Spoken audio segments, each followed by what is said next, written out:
Esse é Fora do Armário, um podcast sobre saúde, direitos e diversidade. Eu sou o Dr. Wellington. Eu sou a doutora Maria Eduarda. Eu sou a doutora Carol e juntos vamos conversar sobre os principais temas sociais relacionados à comunidade LGBTQIA+. Fiquem ligados e vamos juntos fazer a diferença na sociedade. Hoje conversaremos sobre conceitos básicos, tendo a participação especial do Dr. Pablo Sebastian.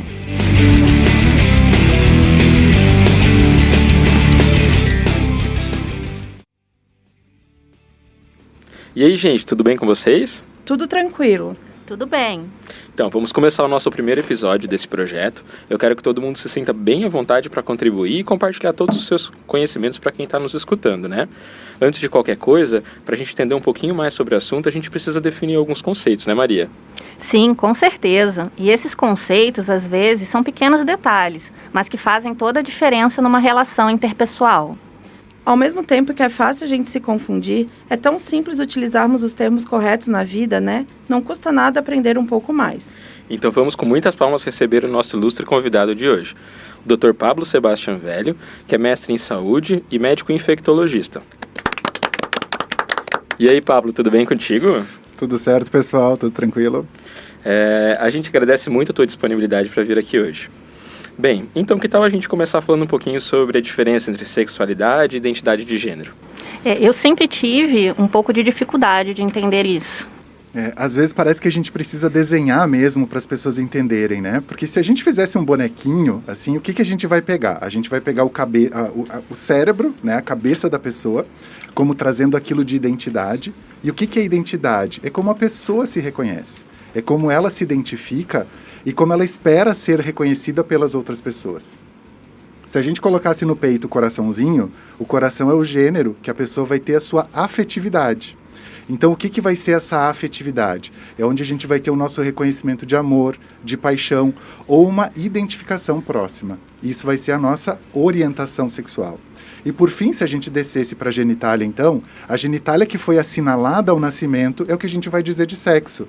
Que a gente procura não dizer sexo anatômico, sexo biológico, para isso não ficar uma coisa pesada e parecer que a identidade é uma coisa errada, né? Uhum. Isso meio que já caiu até por terra, né, falar desses termos diferentes. E diz para nós a questão de cis e trans, como é que a gente pode definir isso melhor? Então, dentre esses conceitos, o que a gente vai ter a questão de identidade de gênero é aquela que pode ser igual, diferente ou no meio do caminho em relação ao sexo assinalado ao nascimento. Uhum. Então, a pessoa pode ter nascido um menino, mas ela se identifica como uma menina. Então, eu vou chamar ela de uma mulher trans. Eu posso ter nascido com a genitália masculina e me identificar como um menino. Então, eu sou um homem cis.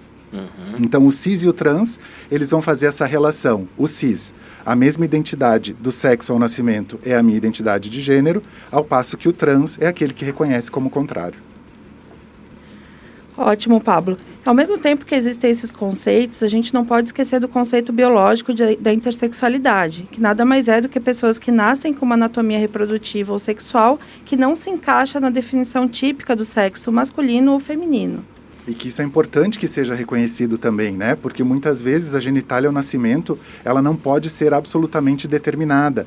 E é por isso que a gente procura não falar mais essa questão do sexo biológico, sexo anatômico, porque isso parece que vai trazer toda uma condição e uma condução da sexualidade que a pessoa vai viver ao longo da sua vida. É verdade.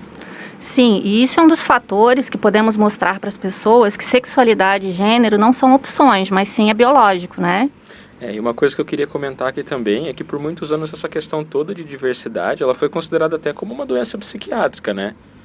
Isso, ao longo da história, a homossexualidade foi considerada um crime passível de pena, às vezes até pena de morte. Depois, considerada pecado e doença, né?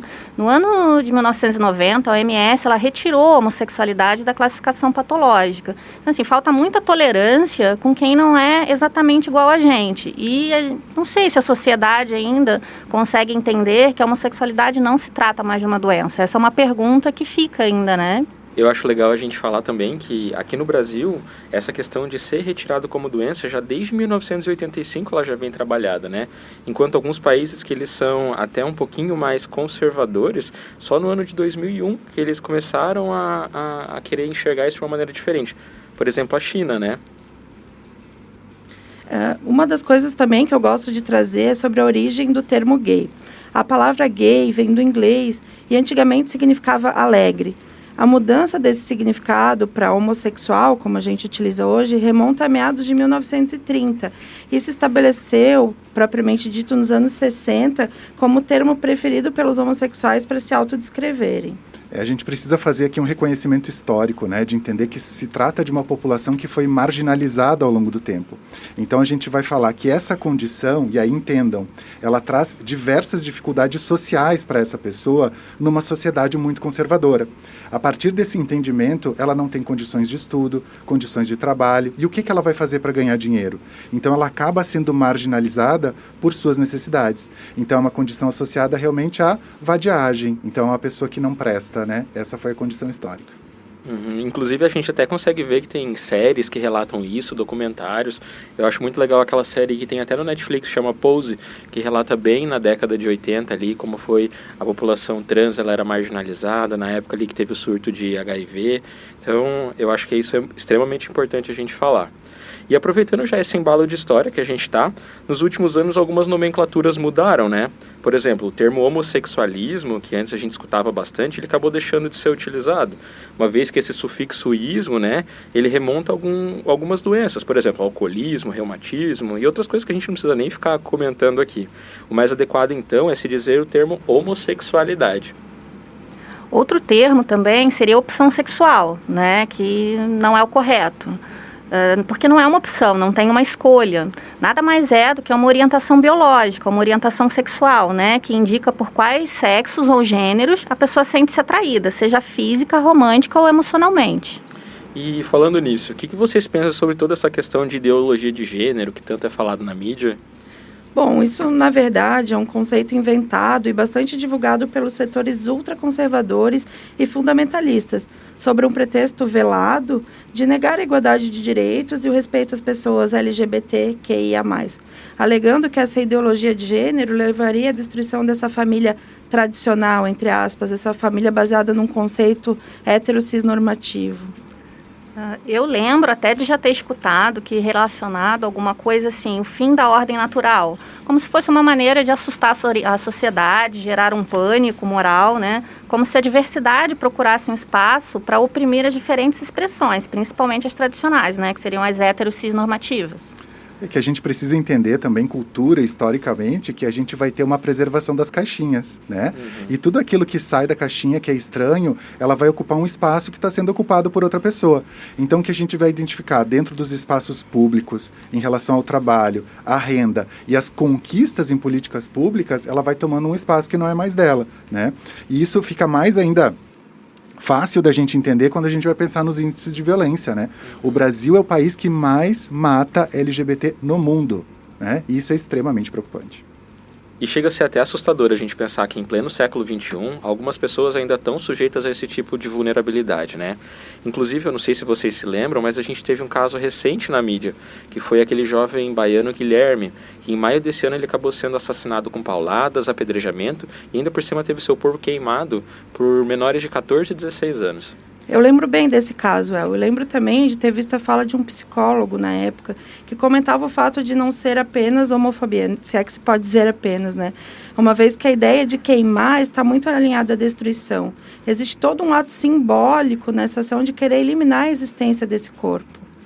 E isso acaba entrando naquela questão de crime de ódio, né? Que é um crime envolvendo sentimentos homo ou lesbo e acredito que principalmente transfóbicos, né, Carol?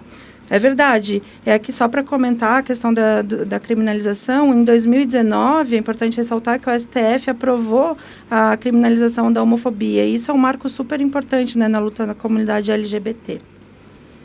E falando em homofobia, é muito impressionante ver essa repulsa, essa aversão, né? Ou até mesmo um ódio racional aos homossexuais e às pessoas trans. Essa dificuldade de reconhecer o estranho, de reconhecer o diferente, de não reconhecer fora da caixinha, né?